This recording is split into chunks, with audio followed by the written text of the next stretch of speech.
ओम नमः शिवाय। हम लोग इस पावन श्रावण मास में भगवान शिव के वांग्मय स्वरूप शिव महापुराण का वाचन और श्रवण कर रहे हैं।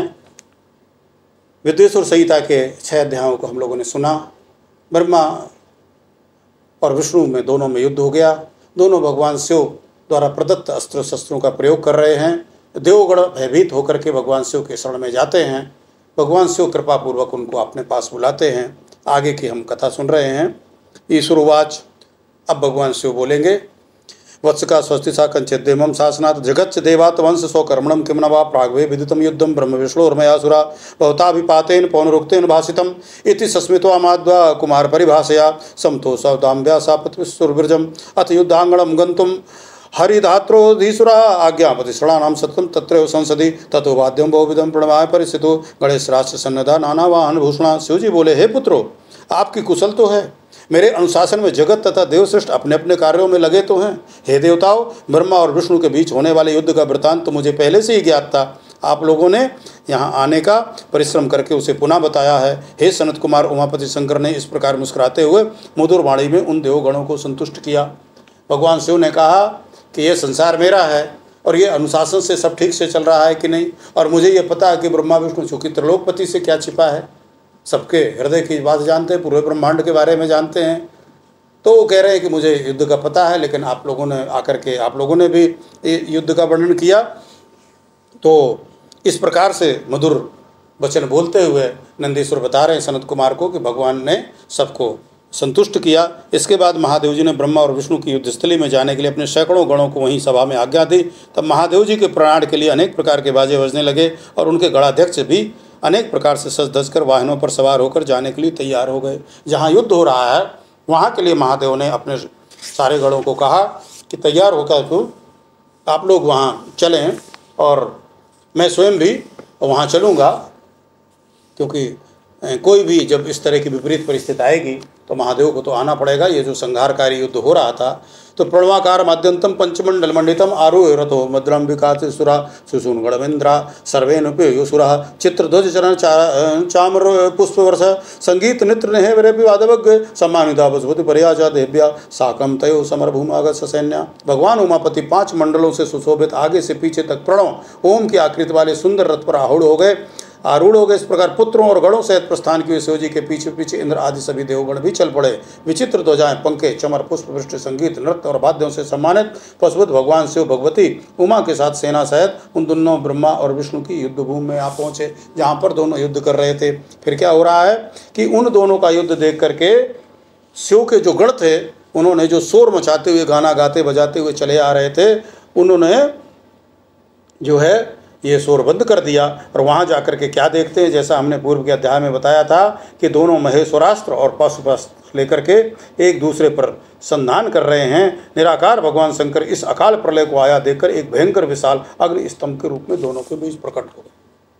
ये जो पाशुपास्त्र है और ये जो महेश्वरास्त्र है, दोनों बहुत ही भयंकर है। इनका प्रयोग से त्रिलोक का नाश हो सकता है।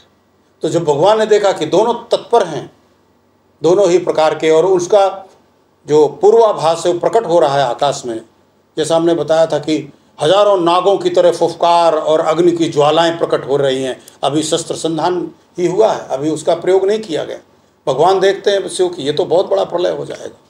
पशुपास्त्र भगवान शिव ने अर्जुन को भी दिया था तपस से उसकी प्रसन्न होकर के, लेकिन उसका प्रयोग युद्ध में नहीं होने दिया। महाभारत के युद्ध में कृष्ण ने मना कर दिया कि अर्जुन इस शस्त्र का प्रयोग मत करिएगा, इससे सृष्टि का संहार हो जाएगा, इससे सिर्फ कौरव नहीं मारे जाएंगे, पांडव और शेष सृष्टि भी समाप्त होगी।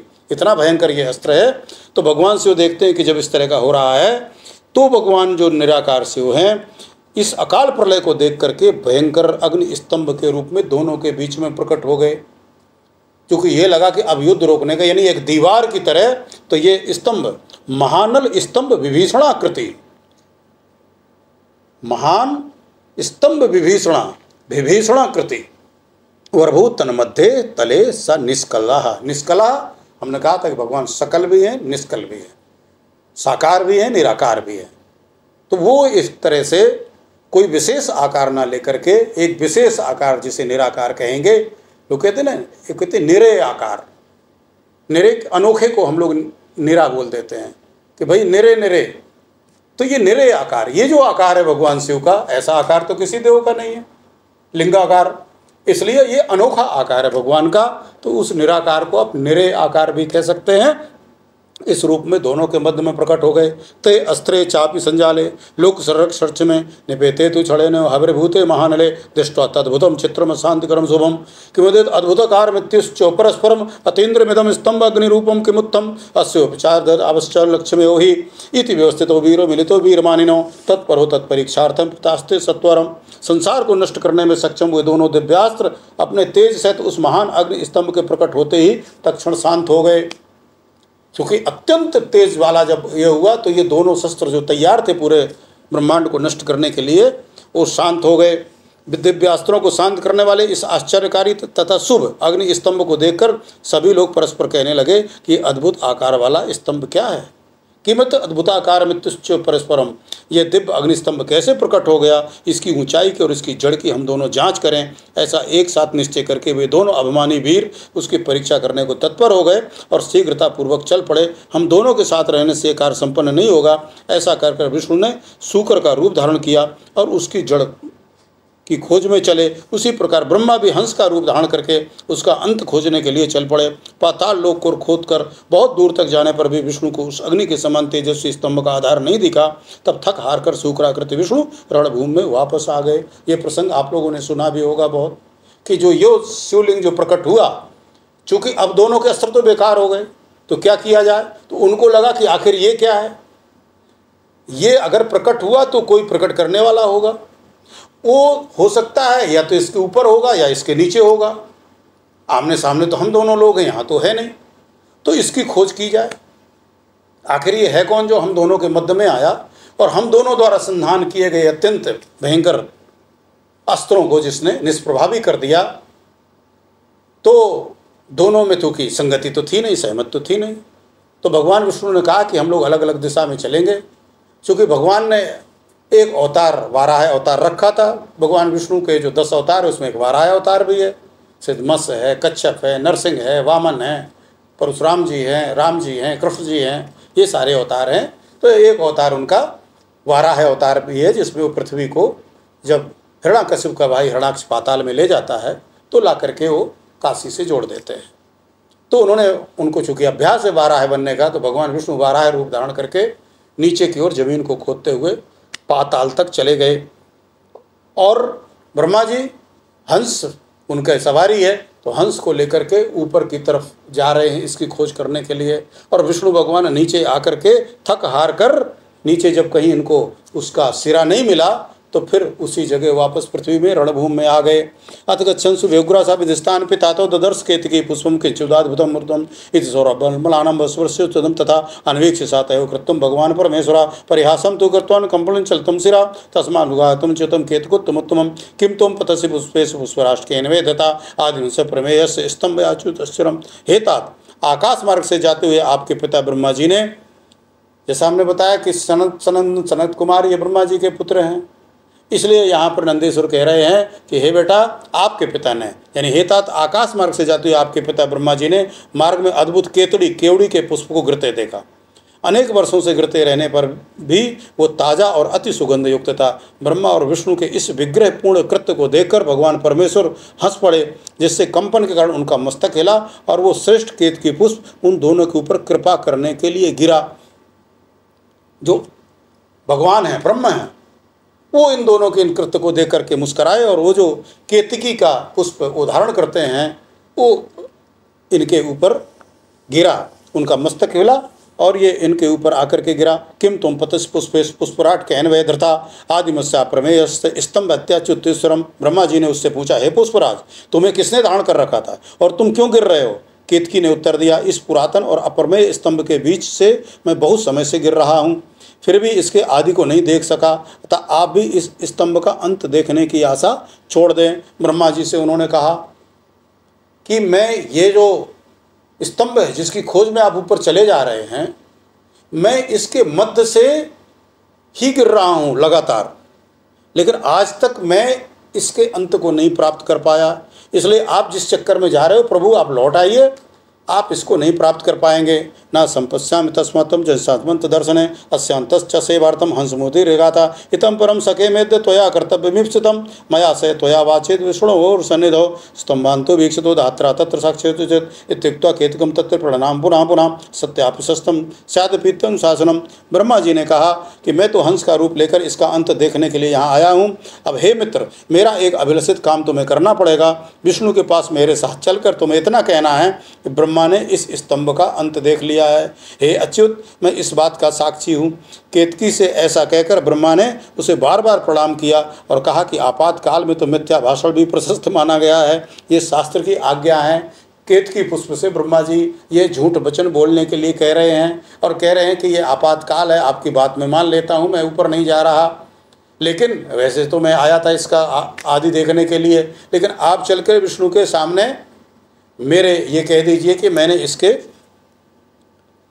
सिर को यानी इसके अग्रभाग को मैंने देख लिया है। और शास्त्र का उदाहरण भी दे रहे हैं कि असत्यमपि सस्तम स्यादपदित्य अनुशासनम, यानी स्याद अपदित्य अनुशासनम, यदि आपदा आए तो असत्य भी बोल लेना चाहिए। समीक्ष तत्रापिताश्रम प्रहष्टम तु ननर्थ हर्षात उवाच चैनम परमार्थच्युतम षडाद्वादा स विधिस्तुतोच्युतम।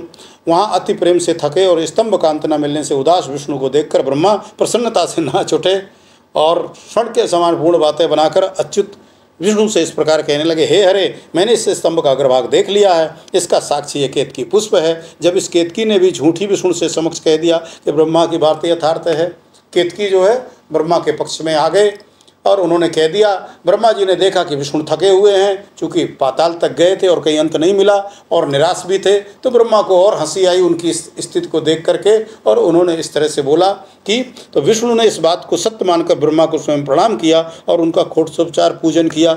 यहाँ पर भगवान विष्णु ने, चूँकि भगवान विष्णु की यही महानता है, वो कल्याणकारी देव हैं, उन्होंने ब्रह्मा जी की इस बात को और स्वयं केतकी द्वारा दिए हुए साक्ष्य को सही मान लिया और उन्होंने कहा, ठीक है ब्रह्मदेव आदिदेव, आप मेरे पूज्य हैं, आप मेरे बड़े हो गए, आप मेरे पिता हैं, मैं आपका पूजन करता हूँ। और षोडश को पुरस्कार 16 प्रकार से जो पूजन की विभिन्न प्रकार की विधियाँ हैं, उस प्रकार से उन्होंने ब्रह्मा का पूजन किया।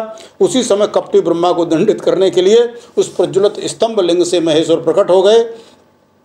अब चूँकि ब्रह्मा ने महेश्वर शिवलिंग के सामने ये काम किया, उससे बड़ा क्रोध आया भगवान शिव को। विविधम प्रहर्तुम षट्विंग लिंगतम सा ईश्वरस तत्र बभू साकृति, वो आकृति के साथ प्रकट हो गए।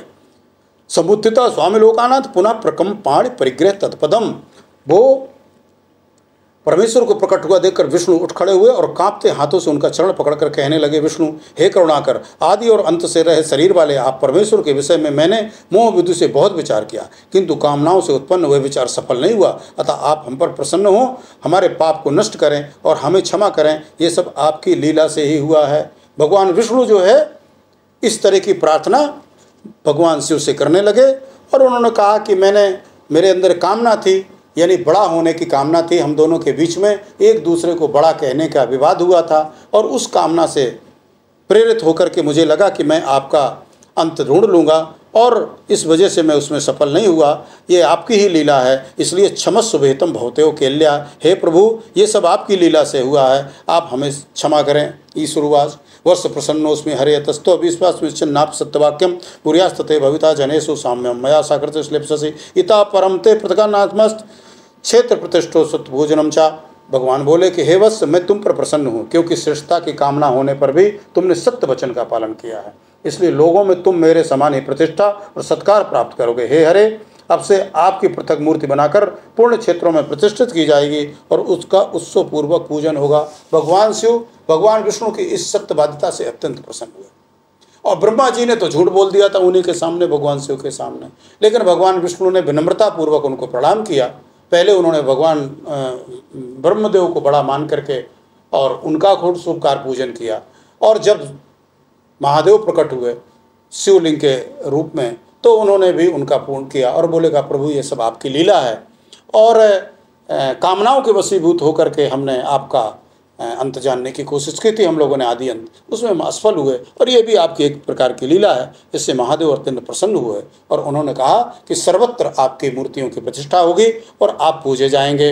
इति देवापुरा प्रीता सत्येन हरे परम ददौ स्वात्मतर्थम देव संगे च पश्यति। इस प्रकार परमेश्वर ने विष्णु की सत्यनिष्ठा से प्रसन्न होकर देवताओं के सामने उन्हें अपनी समानता प्रदान की। भगवान शिव ने भगवान विष्णु को सभी देवों के सामने, क्योंकि देव तो पीछे पीछे आ ही रहे हैं उनके, तो अपने सामने उन्होंने कहा कि आपकी मूर्तियां स्थापित करके आपका पूजन पृथ्वी में किया जाएगा, क्योंकि मैं आपकी सत्यवादिता, आपकी उदारता से मैं अत्यंत प्रसन्न हूँ। इति शिव महापुराणे प्रथमायाम वेदेश्वर संहिता मन स्तंभ विस्कारकम नाम सप्तमोध्याय। इस प्रकार श्री शिव महापुराण के अंतर्गत प्रथम वेदेश्वर संहिता में अग्नि स्तंभ के प्राकट्य का वर्णन नामक 7वां अध्याय पूर्ण हुआ।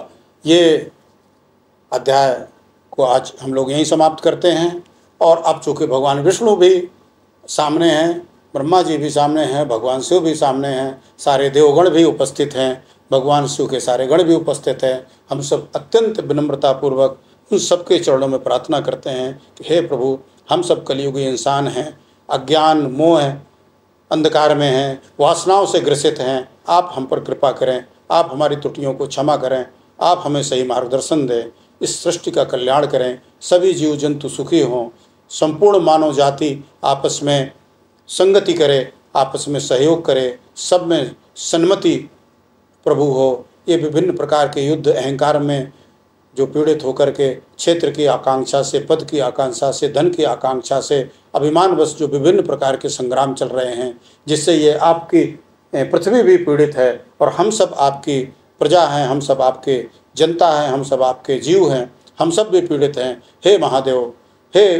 परमदेव, हे परमेश्वर, हे विष्णु भगवान, महादेव के समकक्ष माने जाने वाले हे नारायण, हे हरि, आप हम सब पर कृपा करें, सभी प्राणियों पर आप कृपा करें। हर हर महादेव, हर हर महादेव शंभो।